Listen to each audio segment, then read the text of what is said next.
아람의 군대 장관 나아만에 대한 이야기는 어려서부터 많이 들었습니다. 이 사람을 소개하면서 그는 아주 용맹스러운 장군이었고 그 나라의 왕이 존귀히 여기는 사람이었다고 소개하고 있습니다. 한 나라에서 가장 존귀한 사람은 왕일 텐데 이 아람 나라의 왕이 자기 부하인 나아만을 존귀히 여겼다. 그만큼 위대한 사람이었다는 것이겠죠. 그런데 이 사람에 대한 소개의 마지막은 나병 환자다입니다. 방법을 찾지 못한 이 사람은 자기 집에 종으로 있는 어린 소녀, 이스라엘에서 온 어린 소녀의 이야기를 듣고 병을 고치기 위해 그 땅으로 갑니다. 아람의 군대 장관이 이스라엘로 온다는 소식을 들었을 때 그 다음 이야기는 이스라엘의 왕이 옷을 찢었다는 것입니다. 나병을 고치러 오는 길이었음에도 불구하고 강대국의 장군이 이 나라로 온다 하니 이것은 다분히 정치적으로 해석되어 왕은 부들부들 떨며 이 일을 어찌해야 할지 몰라 했습니다. 엘리사는 왕에게 소식을 보내서 그를 자기에게로 오게 하라고 했습니다. 하나님의 사람은 나아만이 전쟁이나 또는 어떤 외교적 압력을 위해서 이스라엘로 온 것이 아니라 그 절박한 치유를 위해서 온다는 것을 알고 있었던 것이죠. 우리가 잘 아는 대로 이 위대한 장군, 임금마저도 존귀히 여기는 장군이 엘리사의 집에 왔지만 엘리사는 문 밖으로 나가보지도 않고 종을 내보냈습니다.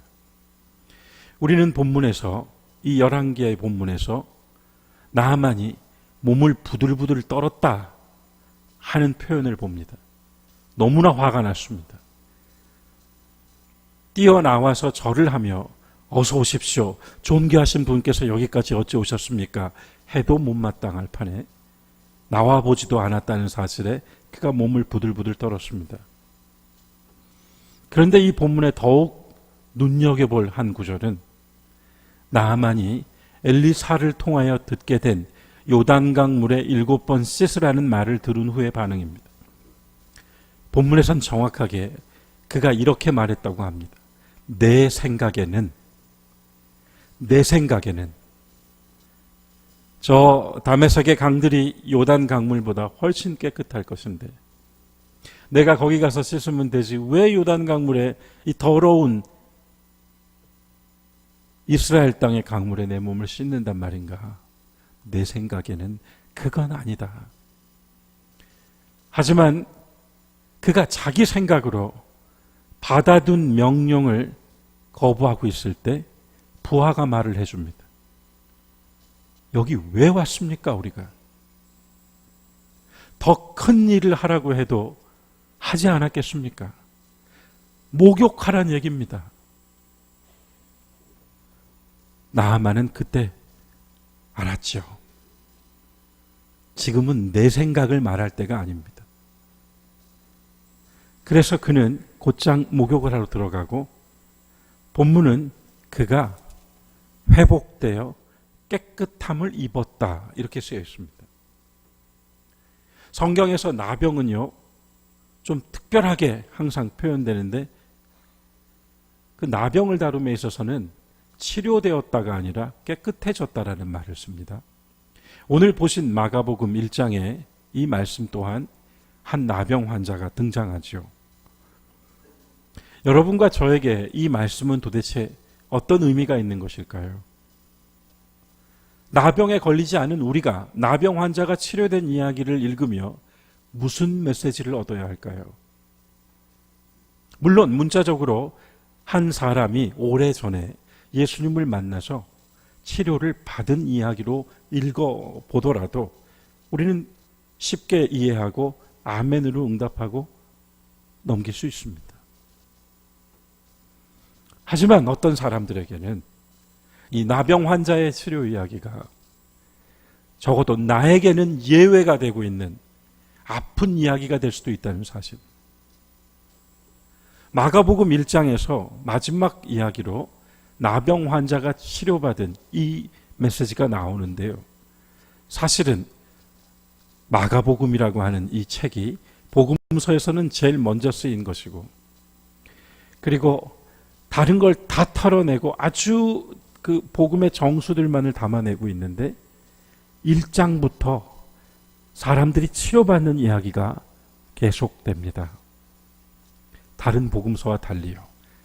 예수님의 태어나신 이야기나 족보 이야기나 그냥 1장부터 주님이 어떻게 일들을 행하시는지가 쭉 나옵니다.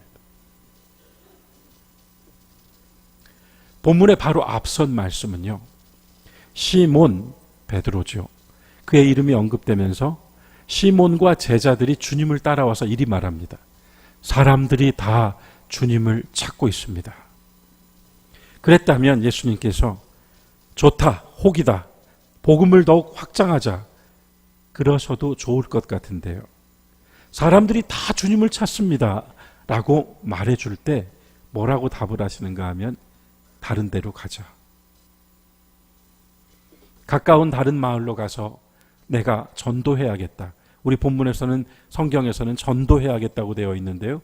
원문 말씀은 로고스, 내가 가서 말씀을 전해야겠다. 내가 설교해야겠다. 이리 말씀하십니다.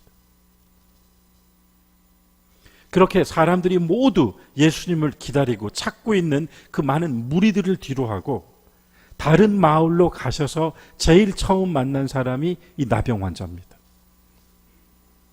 그리고 나서 이어지는 2장은 중풍병자를 고치신 이야기입니다. 마가복음은 단지 치료의 이야기로서 뿐만 아니라 이것을 1장 그 서막에 배치함으로써 어떤 메시지를 우리에게 전하고 싶어 했습니다. 사람들이 그리 모여들어 주님을 찾고 있음에 그걸 등지고 나아가시는 주님이 마주했던 이 사람. 이 사람과 주님의 만남의 결과는 깨끗함을 입었다입니다. 그리고 이어지는 2장에서 중풍병자를 고치신 말씀에 중풍병자를 고치신 이야기보다 더 중요하게 다뤄진 게 있습니다. 그것은 바로 그 중풍병자가 죄 사함을 받았다입니다. 이 본문의 순서를 우리가 기억하면 좋겠습니다. 먼저 깨끗함을 입은 사람이 있고, 그리고 다음 죄 사함을 받았다고 주의 선포를 듣게 되는 사람이 있습니다. 죄 사함을 받고 깨끗해진 것이 아니라 깨끗해진 후에 죄의 사함을 받았다는 주님의 선포가 이루어졌다는 말씀입니다. 그렇게 아주 특별하게 위치되어진 이 나병 환자를 만나신 이야기는 제가 이미 말씀드린 것처럼 깨끗하다, 깨끗해졌다가 뭔가 우리에게 이야기하는 메시지를 담고 있습니다. 이 사람이 주님께로 먼저 왔습니다. 나병에 대해서는 익히 짐작할 만한 우리들의 이해가 있습니다. 대개는 한센병이라고도 하지만 전문가들에 따르면 성경이 말하는 나병은 한센병과는 조금 다르다고 합니다. 한센병은 세균성 질환이지만 성경이 말하는 나병은 피부 질환입니다. 살이 하얗게 변하면서 버즘 같은 것이 피다가 썩어 들어갑니다. 이 병이 확인되면 그는 곧장 집과 가족으로부터 스스로 떠나와야 됩니다. 스스로 자신을 고립시켜야 합니다. 레위기 13장 14장은 율법으로 나병을 이렇게 규정하고 있습니다. 나병에 걸린 사람은 자기 옷을 찢어서 입어야 합니다. 머리를 풀어 헤쳐야 합니다. 남자는 코수염을 길러야 합니다. 그리고 어디를 가든 사람이 모인 곳에서는 사람이 보이기만 해도 불결하다, 불결하다 하고 외쳐야 합니다. 그러니 이 사람은 자기가 자기를 죽은 자로 여겨야 하고, 바로 어제까지 함께 살을 부비던 가족 그들에게서도 죽은 자가 되어야 하고, 더 나아가 사회적으로도 죽은 자 취급을 받아야 했습니다. 더 무서운 것은 성경에서 나병은 항상 그 죄의 결과로 하나님께서 내리신 심판이라고 여겨졌습니다. 그러므로 하나님께로부터까지 버림받은 죽은 자가 되는 것입니다. 나병 환자는 결코 건강한 사람 곁에 올 수 없습니다. 먼저 말을 걸 수도 없습니다. 더 나아가 모세의 율법 규정은 건강한 사람도 나병 환자에게 말을 걸거나 접촉해서는 안 됩니다. 그러므로 마가복음 1장 이 본문은 매우 특별하게 시작합니다. 나병 환자에게 주어진 모든 율법의 조항과 사회적 통념과 관습을 다 깨고 이 절박한 사람은 예수님 앞으로 뛰어나와 무릎을 꿇었습니다. 그리고 그는 불결하다 하고 말해야 될 입으로 원하신다면 저를 깨끗하게 해주실 수 있습니다. 이리 말했습니다. 또한 예수님도 건강한 자는 결코 이 환자에게 손을 내지 말아야 된다는 금기를 깨고 그에게 손을 얹어서 그를 깨끗하게 해 주십니다. 그런데요, 나병 환자의 말을 한 번 더 생각해 봤습니다. 주님, 저를 치료해 주십시오. 주님은 치료해 주실 수 있습니다. 이리 말해야 될 사람이죠. 그런데 이 사람은 예수님께 나와서 저를 깨끗하게 해 주십시오. 주님이 원하신다면. 어찌 이런 말을 할 수가 있습니까? 고쳐주십시오, 고쳐주십시오 라고 간절히 청해야 될 사람이 주님이 원하신다면.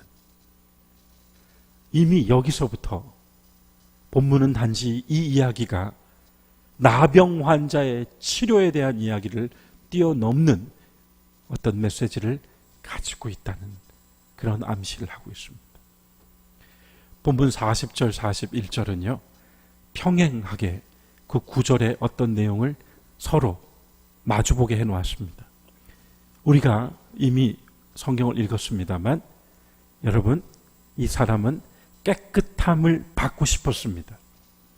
그래서 그는 그 마음을 가지고 모든 제한을 뚫고 예수님 앞에 무릎을 꿇었습니다. 그는 행동했습니다. 그리고 그는 그 마음과 행동을 넘어서 주님이 원하신다면 깨끗하게 해주실 수 있습니다 하고 말했습니다. 그가 한 말은 단지 소원이 아니라 믿음이었습니다. 주님은 해주실 수 있습니다 라고 믿고 말했습니다.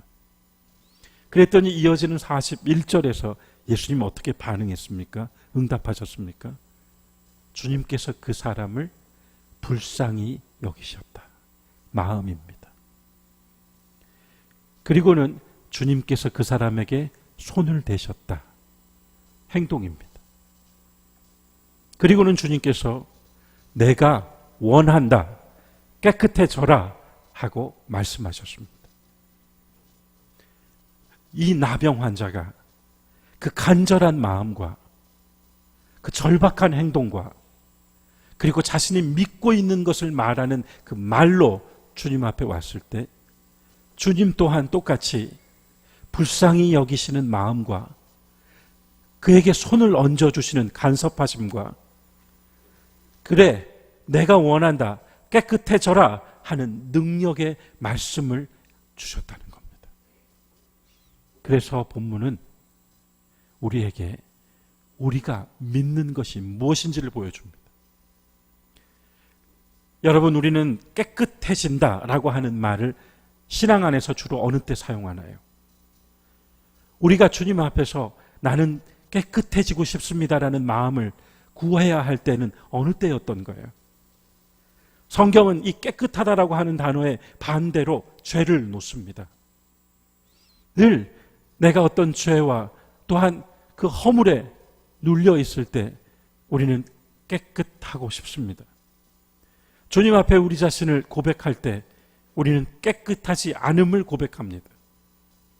그래서 이 본문은 단지 나병으로서가 아니라 모든 사람들에게 단지 육체의 질병으로서가 아니라 마음의 병을 가진 모든 사람들에게 내 마음 안에 깊은 곳에 나도 주님 앞에서 깨끗하기를 원합니다 라고 생각하는 모든 사람들에게 주시는 메시지가 담겨 있습니다. 그 간절한 마음과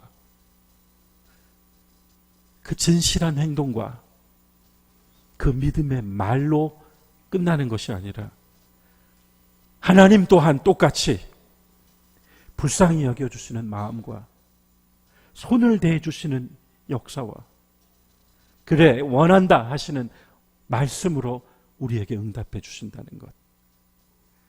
세상에 털어서 먼지 안 나오는 사람이 어디 있습니까? 이 세상에 누군들 하나님 앞에서 나는 깨끗합니다라고 말할 수 있습니까? 똑같은 시대에 똑같은 세상을 살아가고 있지만 적어도 우리가 믿음으로 고백하는 하나는 먼지 묻은 나이지만 그래도 이 믿음의 자리에서 하나님께서 우리에게 어떻게 사랑해 주시며 어떻게 은혜를 베풀어 주시고 어떻게 우리를 믿음으로 살게 해주시는지에 대한 고백을 가지고 있는 게 바로 십자가의 사람들 아닙니까? 적어도 우리는 똑같은 시계에 똑같은 시선을 가지고 살고 있지만 믿음의 세계가 있고 믿음의 차원이 존재하며 하나님과 내가 만나는 자리가 있다는 것을 기대하고 소망하며 신앙하고 있지 않습니까? 바로 그 자리입니다. 나병 환자를 고쳐주신 이 이야기는 단지 병든 그 사람을 고쳐주셨다는 이야기로 끝난 것이 아니라 깨끗하기를 원하는 모든 사람들에게 먼지가 묻어 자신을 스스로 하나님 앞에 세울 수 없는 모든 그 용기 없는 마음들에 다시 불러주시는 은혜가 있는 것입니다. 사랑하는 교회 여러분, 우리는 그 세계를 믿고 삽니다. 내 힘과 의지를 뛰어넘어 나만이 말한 것처럼 내 생각은 이걸 뛰어넘어서 내 바람과 내 신앙과 내 고백 안에서 주님의 응답이 함께 만난다는 것을 믿고 삽니다. 많은 사람들이 깨끗하고 싶어서 요단강으로 왔습니다. 세례 요한은 물로 그들의 죄를 씻어주었습니다. 그래서 심지어 예루살렘의 최고 종교 지도자들도 요한에게 세례를 받고 싶어 왔습니다. 깨끗해지려고요. 그런데 요한이 말합니다. 나는 물로 세례를 줍니다. 그러나 내 뒤에 오시는 분은 성령으로 세례를 주실 것입니다. 복음서에 예수님이 세례 베풀었다는 이야기 없습니다. 그러면 요한이 말한 성령으로 세례를 주신다는 것이 무엇일까요?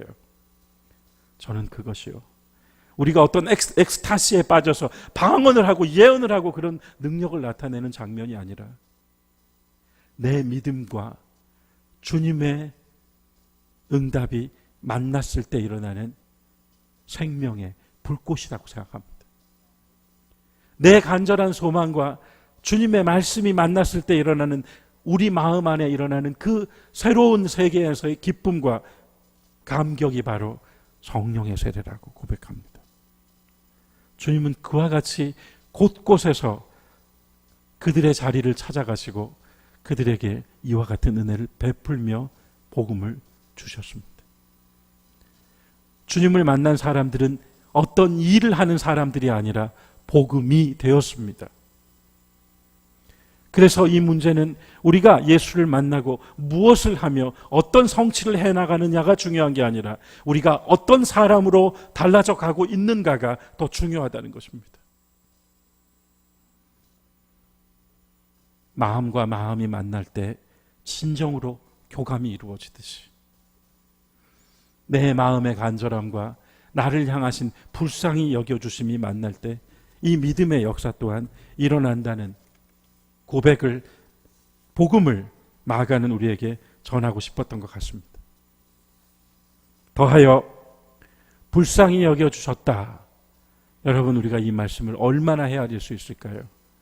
실은 불쌍히 여겨주셨다는 것 하나만을 가지고 묵상을 해도 끝이 없을 수 있습니다. 어린 자식은 결코 부모의 사랑을 다 헤아리지 못합니다. 부모가 희생하고 헌신하며 전적으로 그에게 나타내 보여준 사랑을 어린 자식은 절대 모릅니다. 하지만 그 자식이 성장해서 부모가 되고 보니 내 어머니 아버지가 내게 어떤 사랑을 베푸셨는지 그제서야 어렴풋이 압니다. 하나님이 우리를 불쌍히 여겨주신다는 것을 우리가 얼마나 헤아릴 수 있을까요? 우리들 각 사람이 나를 불쌍히 여겨주셨다는 이 성경의 하나님의 말씀을 얼마나 이해할 수 있을까요?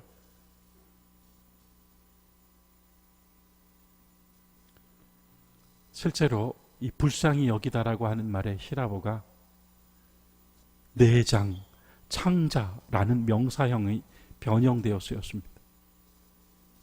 주님께서 이 나병 환자를 보시고 불쌍히 여겨주셨다는 말씀 속에는 주님의 내장이 끊어지듯 창자가 뒤틀리듯 애달프고 애타고 애쓰는 마음으로 그를 바라보셨다는 것입니다.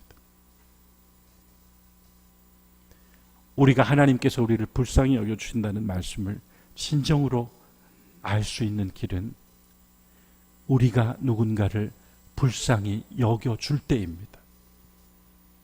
자식이 부모 노릇을 해봐야 부모 사랑을 조금이라도 알듯이 하나님이 우리를 불쌍히 여겨주셨다는 것을 깨닫기 원한다면 우리가 진정 그 마음으로 누군가를 불쌍히 여겨봐야 합니다. 그래서 성경은 우리에게 이웃을 그대의 몸처럼 사랑하십시오. 그래 봐야 나를 향하신 사랑을 어렴풋이라도 알아갈 수 있다는 말씀입니다. 마음과 행동과 말씀, 우리를 향하신 불쌍히 여겨주심을 알기 위한 우리의 사랑의 실천, 이 모든 것들이 이 치유의 이야기 안에 깊이 담겨져 있었습니다. 단지 치료로 끝난 것이 아니라 주님께서 다시 이 사람에게 명하셨죠. 삼가 아무에게도 말하지 말고 가서 제사장에게 깨끗해진 몸을 보여줘라. 보여줘라. 그런데 이 사람은 가서 말만 한 것 같습니다. 때문에 이 본문의 마지막은 예수께서 들어가시지를 못하고 바깥으로만 다니셨다라고 쓰여 있습니다. 이 역사의 중심축이 그리스도일 것인데 그리스도가 그 사람의 역사 안으로 가지 못하고 바깥 광야를 배회하고 있었다. 저는 이렇게 이 말씀을 해석하겠습니다. 말은 무성한데 변화가 없습니다. 수없는 회개를 이루었는데 여전히 나는 달라지지 않았습니다. 내 손을 씻고 왔는데 또 손에 뭐가 묻었습니다. 그토록 깨끗하기를 원하면서도 깨끗해진 삶이 좀처럼 이루어지지가 않습니다. 그토록 빠르게 달리는 자동차도 바퀴의 축이 중심을 잡고 있기 때문에 흔들리지 않고 가는 것이듯 우리의 신앙도 삶도 결국 중심 잡으라고 하는 이 말이 굉장히 중요한 것일 텐데요.